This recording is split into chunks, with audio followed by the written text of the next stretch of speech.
ஈரோடு மாவட்டம் எழுமாத்தூரில் புதிய திராவிட கழகத்தின் 6வது மாநில மாநாடு வெற்றிகரமாக நடைபெற்றது. இதில் தமிழக துணை முதலமைச்சர் உதயநிதி ஸ்டாலின் கலந்து கொண்டு பெரும் மகிழ்ச்சியை ஏற்படுத்தினார். ஈரோடு மாவட்டம் எழுமாத்தூரில் 30ஆம் தேதி புதிய திராவிட கழகத்தின் 6வது மாநில மாநாடு வெற்றிகரமாக நடைபெற்றது. இதில் தமிழக துணை முதல்வர் உதயநிதி ஸ்டாலின் பங்கேற்று கொங்கு மண்டலத்தில் பெரும் மகிழ்ச்சியை ஏற்படுத்தினார். அமைச்சர் முத்துசாமி, செந்தில் பாலாஜி, சட்டமன்ற உறுப்பினர்கள் சந்திரகுமார் மற்றும் ஏஜி வெங்கடாச்சலம் உள்ளிட்டோரும் பங்கேற்றனர். புதிய திராவிட கழகத்தின் சார்பில் இவர்களுக்கு நன்றி தெரிவிக்கப்பட்டது.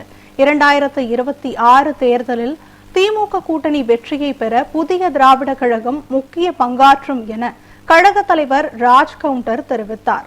மேலும் இந்த மாநாட்டில் அமைச்சர் முத்துசாமி, மேற்கு மண்டல பொறுப்பாளர் செந்தில் பாலாஜி, ஈரோடு நாடாளுமன்ற உறுப்பினர் KE பிரகாஷ், கரூர் மேற்கு மாவட்ட கழக செயலாளர் மூர்த்தி, ஈரோடு மத்திய மாவட்ட செயலாளர் தோப்பு வெங்கடாச்சலம், சட்டமன்ற உறுப்பினர்கள் சந்திரகுமார், ஏஜி வெங்கடாச்சலம் உள்ளிட்ட மாநகர மாவட்ட ஒன்றிய கழக பொறுப்பாளர்கள் மற்றும் 30க்கும் மேற்பட்ட தோழமை இயக்கங்கள் கலந்து கொண்டதற்கு புதிய திராவிட கழகத்தின் சார்பில் நெஞ்சார்ந்த நன்றியை தெரிவித்துக் கொள்வதாக அக்கட்சியின் நிறுவன தலைவர் ராஜ் கவுண்டர் தெரிவித்துள்ளார்.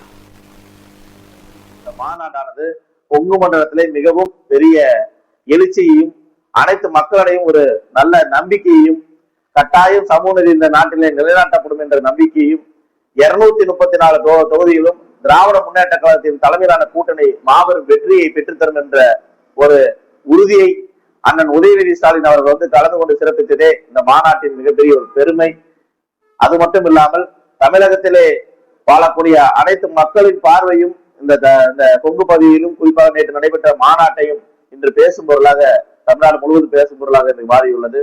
234 தொகுதியிலும் மாபெரும் வெற்றி பெறுவதற்கு புதிய திராவிட கழகம், திராவிட முன்னேற்ற கழகத்தின் தலைமையிலான கூட்டணிக்கு அயராது பாடுபடுவோம் என்று கேட்டுக்கொண்டு, கழக தோழர் அனைவருக்கும் பெருந்திரளாக கலந்து கொண்ட சொந்தங்களுக்கும் இந்த நேரத்தில் நன்றி தெரிவித்துக் கொண்டு, வெற்றி பெறுவது நாமதான், நமக்கெல்லாம் வெற்றி பெற்று தருவதற்கு நீங்கள் எல்லாம் அயராது பாடுபட வேண்டும் என்று கழக நிர்வாகிகளை கேட்டுக்கொண்டு, அனைவருக்கும் மாநாட்டை மாபெரும் மாநாட்டை சிறப்பாக சிறப்பித்த அனைவருக்கும் இந்த நன்னேரத்திலே நன்றியை தெரிவித்துக் கொள்கிறோம். நன்றி.